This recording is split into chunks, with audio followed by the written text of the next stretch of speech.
Welcome to channel 7 Layar. Pada edisi ini, kami akan membahas mengenai isu yang lagi heboh di tanah air, yaitu misteri Sang Kaisar dan Konsorsium 303 yang berhubungan dengan bisnis perjudian. Kami tidak akan membahas siapa sosok Sang Kaisar, dan apa itu Konsorsium 303. Tetapi kami lebih tertarik untuk mengupas masalah perjudian di Indonesia.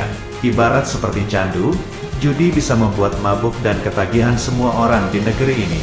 Nah, fenomena ini yang akan kita bahas dari dua sisi. Apakah perjudian harus kita hentikan secara total, ataukah justru sebaliknya harus kita legalkan sebagai sumber pendapatan negara? Yuk ikuti terus video ini sampai selesai. Bagi Anda yang baru bergabung, ikuti terus channel kami dengan cara like, subscribe, aktifkan tombol lonceng, share dan komen.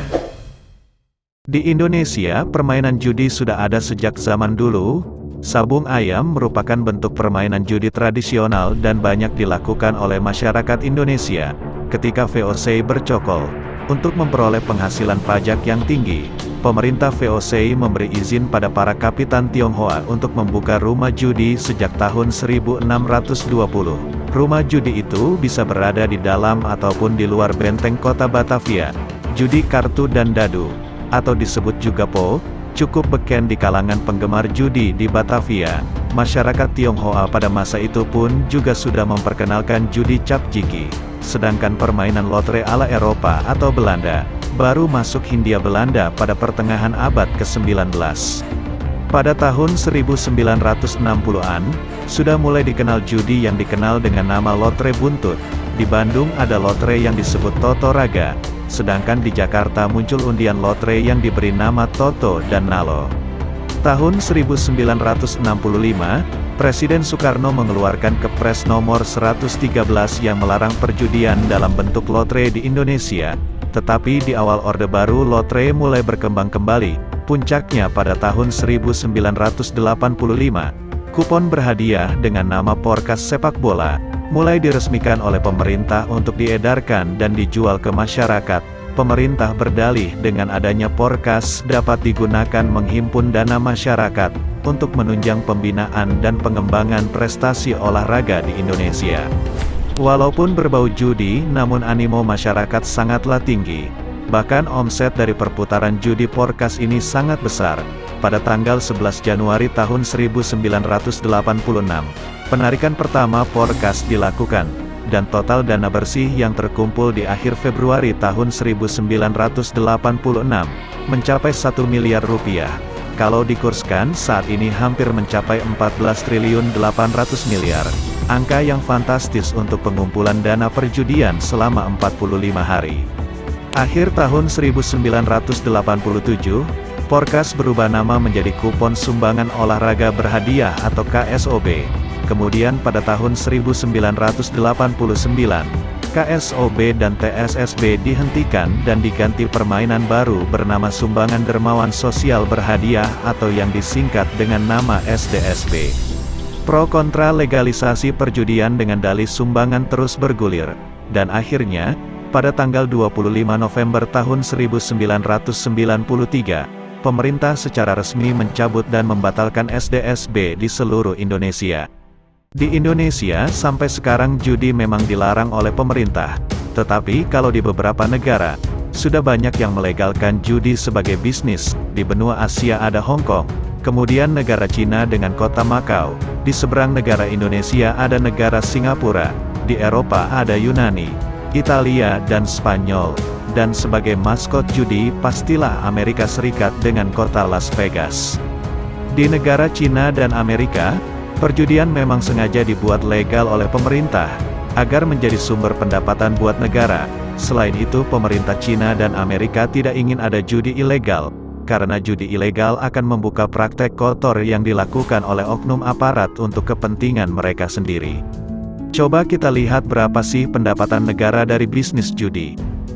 Negara Cina dengan wilayah administrasi khusus yaitu Macau, melaporkan pada awal Januari tahun 2019 pendapatan dari judi setiap bulan mencapai 24,9 miliar pataka, setara dengan $3 miliar atau sekitar 41,9 triliun rupiah.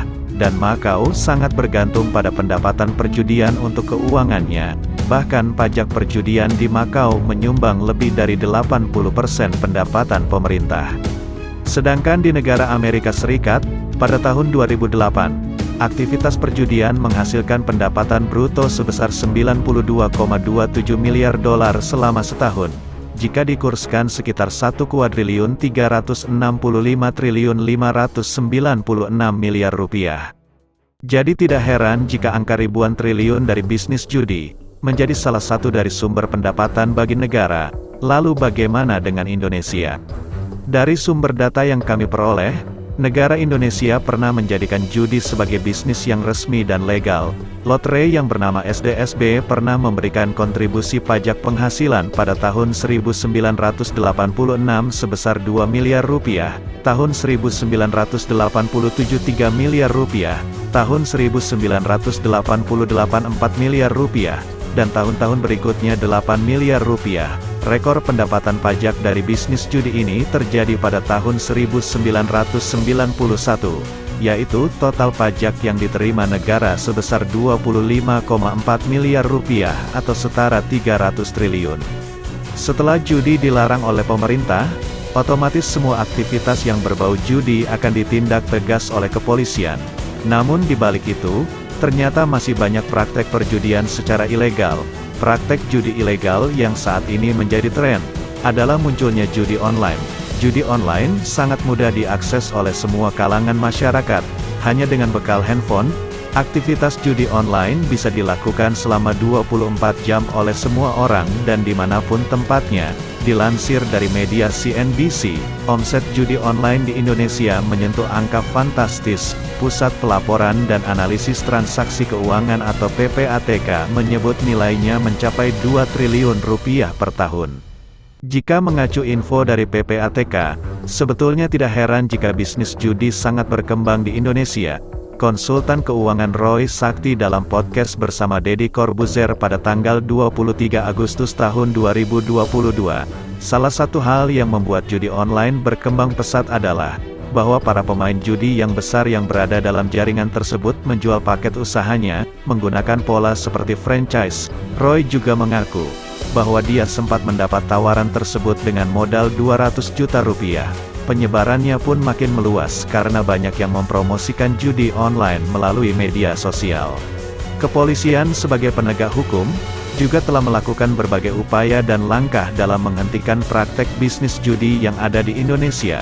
Kapolri Jenderal Listio Sigit Prabowo dengan tegas juga menyampaikan arahan kepada seluruh jajarannya untuk menindak tegas segala bentuk kejahatan mulai dari kasus judi online hingga penyalahgunaan narkoba. Mulai dari beberapa waktu lalu, saya sudah perintahkan yang namanya perjudian. Saya ulangi, yang namanya perjudian apapun bentuknya, apakah itu darat, apakah itu online, semua itu harus ditindak.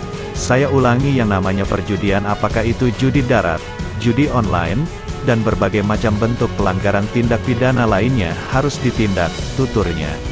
Beliau menekankan bakal mengambil tindakan tegas kepada pejabat-pejabat Polri yang terlibat judi online, dan tidak akan segan mencopot pejabat yang terlibat. Saya tidak memberikan toleransi kalau masih ada kedapatan pejabatnya saya copot. Saya tidak peduli apakah itu Kapolres, apakah itu Direktur, apakah itu Kapolda, saya copot. Demikian juga di Mabes, tolong untuk diperhatikan, akan saya copot juga. Menteri Komunikasi dan Informatika Johnny G. Plate mengaku mendukung langkah yang diambil oleh Kapolri Jenderal Listio Sigit Prabowo. Saya tentu memberi dukungan, kalau Bapak Kapolri menyampaikan dengan tegas untuk melakukan berbagai upaya mencegah, menangani dan mengatasi perjudian di ruang fisik, maka itu baik adanya, karena itu kan penegakan hukum. Menurutnya, jika ditemukan ada tindakan-tindakan melanggar hukum di ruang digital, yang bisa menegakkan hukumnya adalah pihak Polri. Adapun Kominfo melaksanakan hal-hal yang sifatnya teknis digital dan telekomunikasi, seperti pemblokiran atau penutupan akses terhadap semua yang melanggar hukum. Tetapi yang jadi masalah sekarang, mengapa judi online sulit diberantas? Mengutip pendapat Dirjen Aplikasi Informatika Kementerian Kominfo, Aswin Sasongko, ada beberapa alasan mengapa judi online sulit diberantas. 1. Situs judi namanya tidaklah selalu judi.com, tetapi menggunakan nama lain yang tidak sesuai antara nama dan tujuannya. 2. Adanya beberapa server judi dalam jaringan yang keberadaannya tidak di Indonesia, sehingga tidak mungkin pihaknya menutup situs judi yang dilindungi negaranya masing-masing. 3. Penegakan jurisdiksi hukum judi yang berbeda di berbagai negara. Jika di Indonesia melarang judi sebagai tindak pidana, tetapi di sisi yang lain ada negara yang melindungi dan melegalkan judi. Jadi tidak heran, walaupun Kementerian Kominfo telah melakukan pemblokiran sebanyak 566.332 konten terkait perjudian, tetapi situs judi terus bermunculan karena memang dibuat dan berasal dari negara lain. Sebetulnya permasalahan judi tidak hanya terjadi di negara Indonesia. Di beberapa negara permasalahan judi online adalah masalah terberat yang dihadapi saat ini. Perkembangan teknologi digital yang pesat, ditunjang dengan para bandar sebagai investor kakap, membuat judi online gencar melakukan penetrasi ke negara-negara yang melarang perjudian termasuk di Indonesia. Itulah sebabnya, mengapa beberapa negara banyak yang mengesahkan judi secara legal. Mereka kewalahan dengan pergerakan bisnis judi ini, sehingga keputusan dengan melegalkan judi, supaya lebih mudah untuk mengontrol praktek perjudian dan memperoleh sumber pendapatan buat negara. Apakah negara Indonesia perlu juga untuk melegalkan judi? Kami mendapatkan titik simpul dari pembahasan ini. 1. Jika berdasarkan bisnis judi sebagai sumber pendapatan negara, maka sumber pendapatan negara Indonesia dari pajak sangatlah besar.